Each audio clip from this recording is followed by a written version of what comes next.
Msholozi nathi singamla amazwi ngisezala we nathi singamla amazwi sezala lapha sisuswa ngokususile emakhaya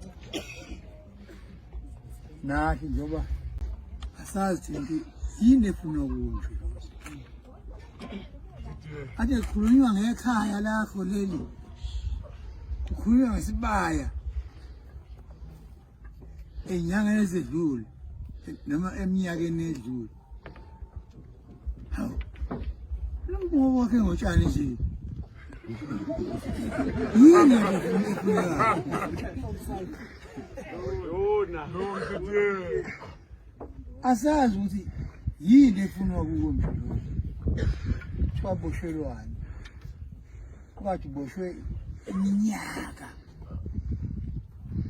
niboshelwa izwe manje uma-ke sekufanele ukuthi-ke ngabe uyabonga manje akusafiki kuleso sikhala ukuthi ubonge ukuthi usebenzile akusafiki kuleso sikhala isigaba esifika kuso esokuthi uyoboshwa asazi ukuthi ngabe kwenze njani sesiyayibona lento nathi hayi lento uhlanga lo kulwa nawe ngokumzulu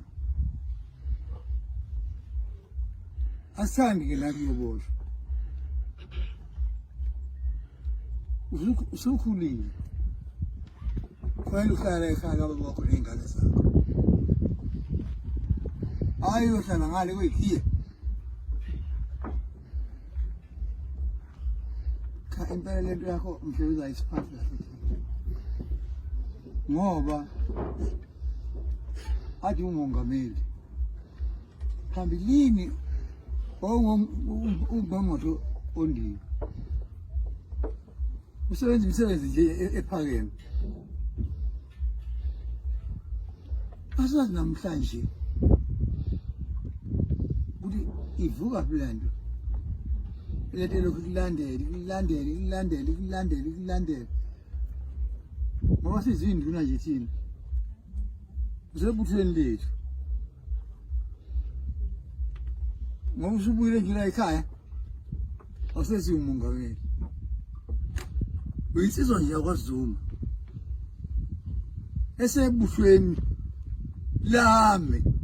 yomndidili nenduna sikuphethe manje lo umdlalo ngawe ayi usiphathi kahle usiphathi nje kahle neze ngoba asiyazi lento ukuthi isukaphi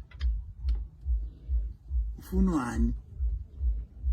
inkosi ke wakhulunywa ngaleli khaya bese lakhishwa nje emaphepheni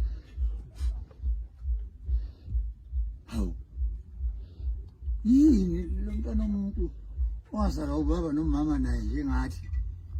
uhlushelwani manje ke sithi thina umkhonto uyozenzela nine moyeni mgwaqo umkhonto usuyosala uzenzela